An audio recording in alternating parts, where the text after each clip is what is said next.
আলিপুরদুয়ার জেলার বক্সা ব্যাঘ্র প্রকল্পের কোর জঙ্গলে স্থিত কালচিনি ব্লকের গাঙ্গুটিয়া ও কুমারগ্রাম ব্লকের ভুটিয়া বস্তি, এই দুটি বনবস্তির জনগণের অ্যাকাউন্টে আর্থিক প্যাকেজের অর্ধেক টাকা 7.5 লক্ষ করে আজ থেকে অ্যাকাউন্টে প্রবেশ করতে শুরু করলো।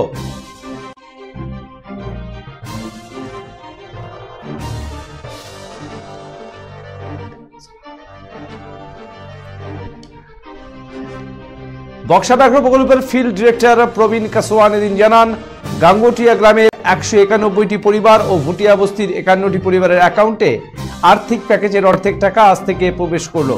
আগামী 6 মাসের মধ্যে তাদের অন্যত্র স্থানান্তরিত করা হবে। বক্সা জঙ্গলে বাঘ আনা হবে, এর জন্য বক্সা ব্যাঘ্র প্রকল্পের কোর জঙ্গলে স্থিত গ্রামগুলি স্থানান্তরিত করার প্রক্রিয়া দীর্ঘ কয়েক বছর থেকে চলছে এবং এই বনবস্তির 18 বর্ষীয় ঊর্ধ্বে নাগরিককে 15 লক্ষ টাকা করে আর্থিক প্যাকেজ দিয়ে তাদের স্থানান্তরিত করা হবে। গত 10 ডিসেম্বর আলিপুরদুয়ারের সরকারি সভায় এসে মুখ্যমন্ত্রী জেলাশাসককে নির্দেশ দিয়েছিলেন এই দুটি বনবস্তির বাসিন্দাদের শীঘ্রই স্থানান্তরিত করা হোক। এরপরই প্রশাসন থেকে তোড়জোড় শুরু হয়ে যায় এবং আজ এই দুটি বনবস্তির বাসিন্দাদের অ্যাকাউন্টে আর্থিক প্যাকেজের অর্ধেক টাকা প্রবেশ করতে শুরু করেছে জেলা প্রশাসনের পক্ষ থেকে।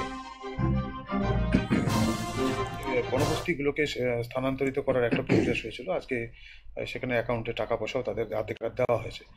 কতজন পরিবারকে দেওয়া হলো এবং কি পরিস্থিতির আপডেট আছে স্যার এখন?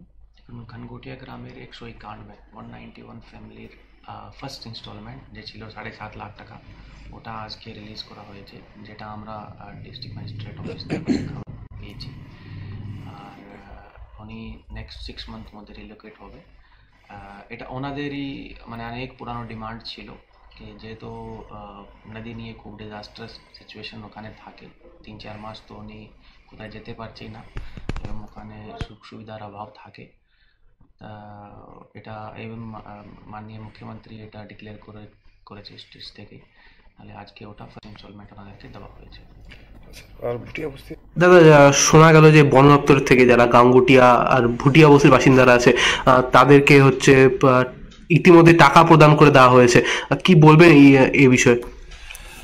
এই যে আমাদের যে গাঙ্গুটিয়া ফরেস্ট ভিলেজ আর ভুটিয়া ফরেস্ট ভিলেজের যে রিলোকেশন যে প্রস্তাবটা বহুদিন থেকে আমরা চেষ্টা করছিলাম এবং গত 2019 থেকে এর আগেও তার এই প্রসেসে আমরা গিয়েছিলাম, কিন্তু তখন হয়নি কোনো কারণে।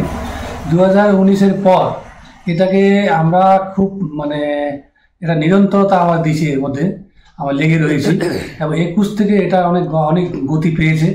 21-এর পর এটা অনেক কাজ হয়েছে এবং বক্সার ব্যাঘ্র প্রকল্পের যত যারা আধিকারিকরা রয়েছেন, অফিসাররা, ডেপুটি ফিল্ড ডাইরেক্টররা অনেক সহযোগ করেছেন এবং আমাদের সর্বোপরি আমাদের রাজ্যের যে মুখ্যমন্ত্রী শ্রীমতী মমতা ব্যানার্জি আমাদেরকে অনেক সাহায্য করেছেন। তার জন্য আজকে এই আমাদের যে রিলোকেশনের প্রস্তাবটা পারিত হয়েছে এবং তার